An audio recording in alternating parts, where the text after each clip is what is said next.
Earlier this week, the Nigerian president, Bola Ahmed Tinubu, decided to reshuffle his cabinet.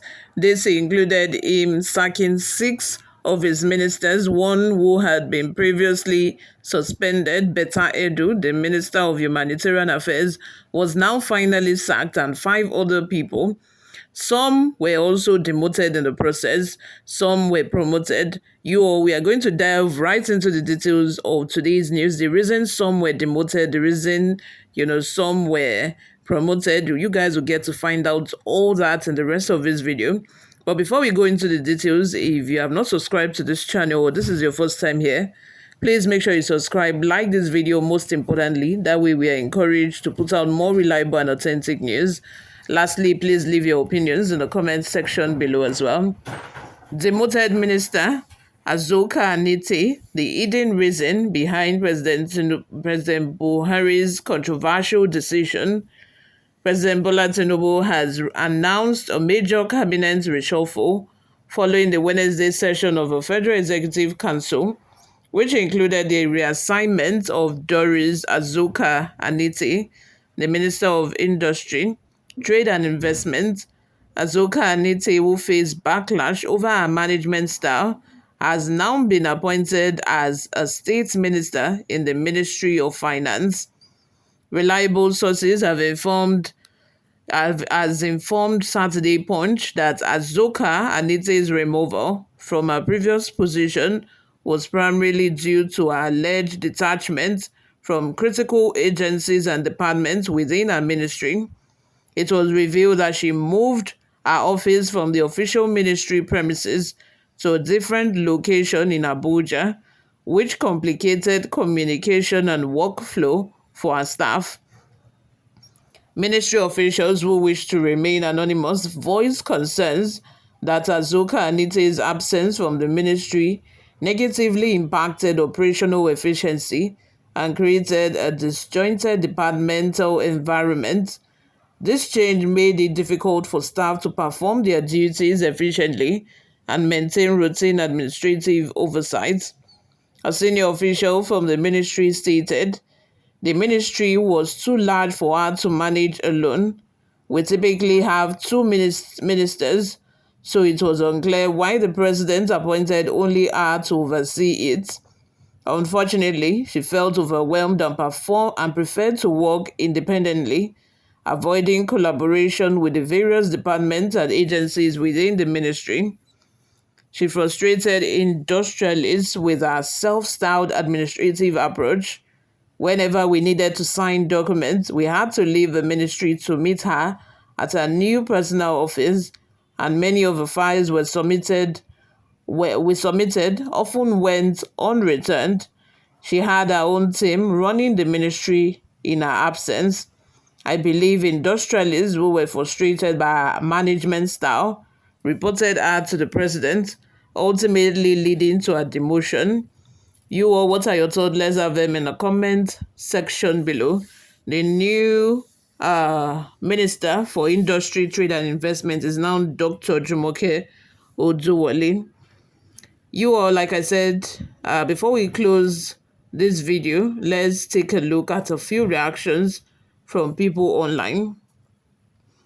Adedeji Toyobo says, "It's Almighty God that will punish Tinubu and his wife with all his children from generation to generation for eternity. Kai, the hatred Tinubu, his wife, and their daughter have against Igbo people have no equal. I'm so sure Tinubu's wife must have forced the hatred of Igbos to her husband because she always hates Igbo from the beginning. But Tinubu is not that bad towards Igbos. When he governed Lagos State, why the sudden hatred against Igbos? Hey gosh, now what?" Another person by the name Joseph says, "If you are appointed to any position, please serve with a positive mindset, not carrying only your brothers and sisters to work with you.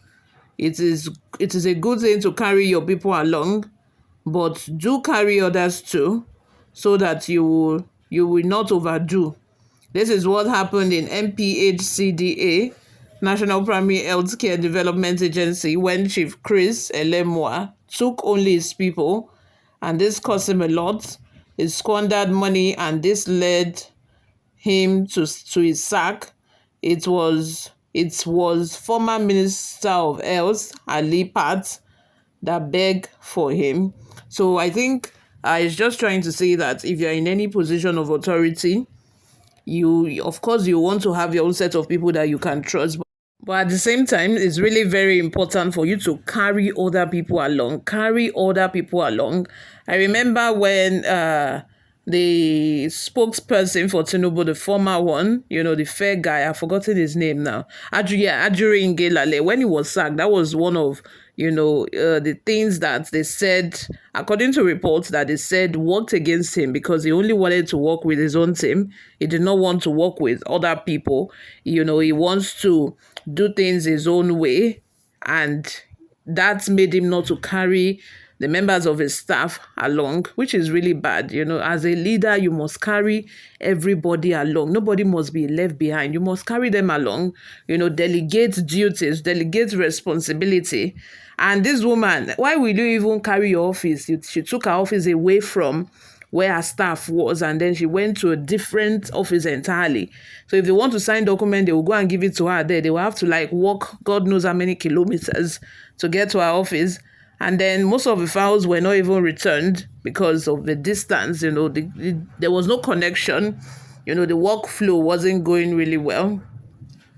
Another comment from Emmanuel says, what I can say is that no matter how much effort you put into this current administration, whether as a minister or as anybody, it will either be very small or nothing will show at the end of the day, because the man at the helms of affair has already bastardized the whole thing because people are hungry. Folaranmi says, if she's the owner of the ministry, doing what she likes, thinking she's indispensable, or the one who appointed her is not watching, she's lucky she was retained. Half bread is better than none. Abi, she's lucky because there are other people who were just sacked outrightly. But this one, I'm guessing that she has very strong Baba Isale. She has very strong godfathers, that pleaded on her behalf, and they ended up demoting her instead of just sending her packing. Ademuluyi says, do you see that as demotion? Minister is a minister, either of state or otherwise. They were both screened and cleared by the Senate. For your information, the reason behind having two ministers in the ministry is to close possible gaps and essentially curtail the excesses of a permanent sex, who often become too powerful in the absence of a substantive minister. I stand to be corrected.